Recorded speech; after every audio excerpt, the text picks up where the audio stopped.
السلام علیکم ورحمۃ اللہ وبرکاتہ۔ کیا حال ہے سب کا؟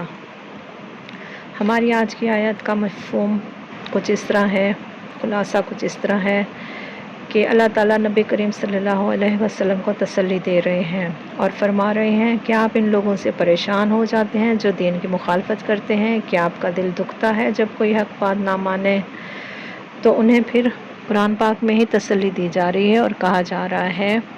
کہ جو لوگ کفر کی راہ میں دوڑ دھوپ کر رہے ہیں یہ اللہ کا کچھ نہیں بگاڑ سکیں گے، بلکہ ان کا آخرت میں کوئی حصہ نہیں ہوگا، اور جو لوگ کفر خرید رہے ہیں حق کو چھوڑ کر، یقیناً ان کے لیے دردناک عذاب ہے۔ پھر یہ ہے کہ اللہ تعالیٰ کی آزمائش کا مقصد پاک لوگوں کو ناپاک لوگوں سے الگ کر کے رہنا ہے، اور دوسری بات یہ ہے کہ اللہ تعالیٰ اپنے رسولوں کو غیب کا علم نہیں دیتا لیکن جسے وہ چاہے۔ پھر یہ ہے کہ اللہ تعالیٰ نے جن لوگوں کو اپنے فضل سے نوازا ہے اگر وہ بخیلی کرتے ہیں تو پھر یہ قیامت کے دن توق کی صورت میں ان کے گلے میں پہنائے جائیں گے۔ تو اب انہی آیات کا لفظی ترجمہ دیکھتے ہیں۔ یہ خلاصہ مولانا مودودی کی تفسیر میں سے تھا، اور اب ہم لفظی ترجمہ دیکھتے ہیں۔ والا اور نہ یا ظن کا غمگین کریں آپ کو، الذین وہ جو یسارعون جلدی کرتے ہیں، فی الکفر کفر میں، انہم بے شک وہ، لن ہرگز نہیں، یضروا وہ نقصان دے سکتے، اللہ کو شیئا کچھ بھی، یرید اللہ چاہتا ہے اللہ کے نہ، یجعل وہ رکھے، لہم ان کے لیے، حظً کوئی حصہ، فی الآخرۃ آخرت میں، وَلَهُمْ اور ان کے لیے، عذاب عذاب ہے، عظیم بہت بڑا۔ اب اس کا یہ خلاصہ ہے، مفہوم ہے کہ اے پیغمبر، جو لوگ آج کفر کی راہ میں بڑی دوڑ دھوپ کر رہے ہیں ان کی سرگرمیاں تمہیں آزردہ نہ کریں، یہ اللہ کا کچھ بھی نہیں بگاڑ سکیں گے۔ اللہ کا ارادہ تو یہ ہے کہ ان کے لیے آخرت میں کوئی حصہ ہی نہ رہے اور بالآخر ان کو سخت سزا ملنے والی ہے۔ ان آیت کا مفہوم کچھ اس طرح ہے کہ نبی کریم صلی اللہ علیہ وسلم کو تسلی دی جا رہی ہے کہ اگر لوگ ہدایت قبول نہیں کر رہے ہیں تو آپ غم نہ کریں، کیونکہ اللہ جانتا ہے کہ کون حق پر ہے۔ پھر یہ ہے کہ دین کا کام کرتے ہوئے مایوس نہ ہوں۔ انا بے شک، الذین وہ جنہوں نے، اشتروا خرید لیا، الکفر کفر کو، بالایمان بدلے ایمان کے، لن ہرگز نہیں، یضروا وہ نقصان دے سکتے، اللہ کو شیئا کچھ بھی، وَلَهُمْ اور ان کے لیے، عذاب عذاب ہے، علیم دردناک۔ پھر اس آیت میں انہی لوگوں کے بارے میں کہا جا رہا ہے، اللہ تعالیٰ فرما رہے ہیں جو لوگ ایمان کو چھوڑ کر کفر کے خریدار بنے ہوئے ہیں یقیناً اللہ کا کوئی نقصان نہیں کر رہے، ان کے لیے دردناک عذاب ہے۔ اے پیغمبر، ہم نے تو انہیں اس لیے ڈھیل دے رہے ہیں کہ یہ خوب گناہ سمیٹ لیں، پھر ان کے لیے سخت ذلیل کرنے والی سزا ہے۔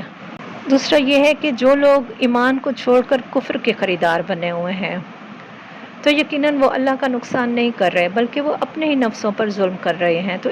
اس لیے ان کے لیے دردناک عذاب ہے۔ پھر اس کو کچھ اس طرح بھی سمجھ سکتے ہیں کہ دنیا کی لالچ میں ایمان بیچ دینا سب سے بڑی ناکامی ہے، ایمان ہر چیز سے زیادہ قیمتی ہے، اور ہمارا فرض ایمان کو بچانا ہے، نہ کہ دنیاوی مال و دولت کو حاصل کرنا ہے۔ اللہ کی دی گئی ڈھیل سزا نہیں بلکہ اور زیادہ گناہ میں مبتلا ہونے کا ذریعہ ہے۔ دنیا کی مہلت، دنیا کے عیش و عشرت ان لوگوں کے لیے کامیابی نہیں ہے بلکہ اصل کامیابی تو آخرت میں ہے۔ والا اور نہ، یحسبن ہرگز گمان کریں،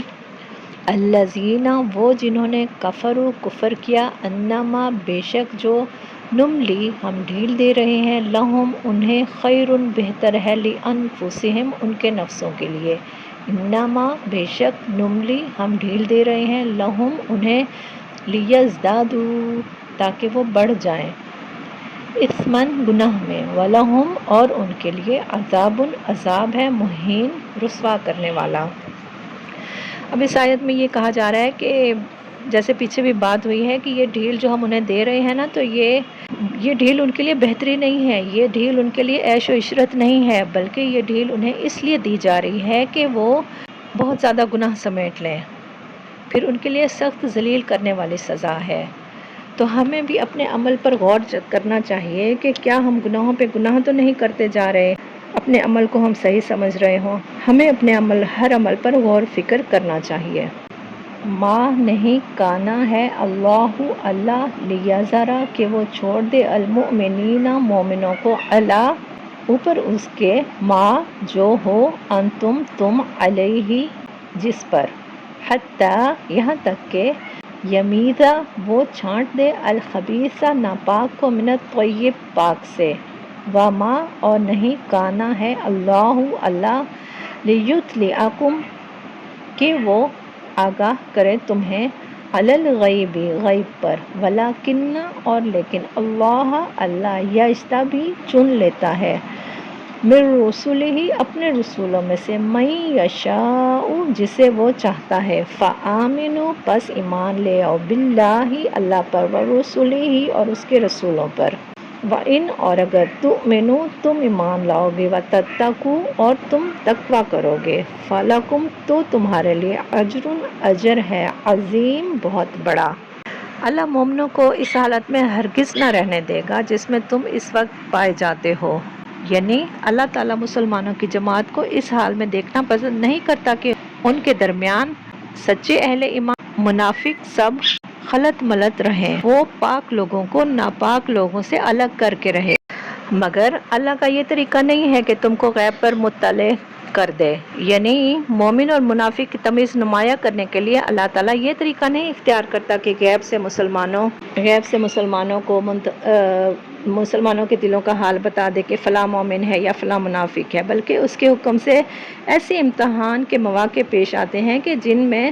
تجربے سے مومن اور منافق کا حال کھل جاتا ہے۔ تو یہی اس آیت کا مقصد یہی ہے کہ اللہ تعالیٰ اپنے بندوں میں سے جو پاک لوگ ہیں ان کو ناپاک لوگوں سے الگ کر لے۔ پھر یہ ہے کہ غیب کی باتیں بتانے کے لیے تو وہ اپنے رسولوں میں سے جس کو چاہتا ہے وہ منتخب کر لیتا ہے۔ اس آیت کو کچھ اس طرح بھی دیکھ سکتے ہیں کہ اللہ آزمائش کے ذریعے سچے اور جھوٹے ایمان والوں کو الگ کرتا ہے۔ آزمائش جو ہے وہ ایمان کا حصہ ہے۔ اب ہم پر یہ ہے کہ ہم اس آزمائش پر پورے اترتے ہیں یا ہم شکوے شکایت شروع کر دیتے ہیں یا ہم اللہ کی نافرمانی کے کاموں پر آ جاتے ہیں۔ والا اور نہ یحسبن ہرگز گمان کریں الذین وہ جو یبخلون بخل کرتے ہیں بما ساتھ اس کے جو آتاہم عطا کیا انہیں اللہ نے من فضلہ اپنے فضل سے، ہوا وہ خیرن بہتر ہے لہم ان کے لیے، بلکہ ہوا وہ شرن برا ہے لہم ان کے لیے، سیطوقون تو پہنائے جائیں گے ما اس کا جو بخلو انہوں نے بخل کیا، بھی جس کا، یوم دن القیامہ قیامت کے، وللہ اور اللہ ہی کے لیے میراث السماوات آسمانوں کی والارض اور زمین کی، واللہ اور اللہ بما اس کو جو تعملون تم عمل کرتے ہو خبیر خوب جاننے والا ہے۔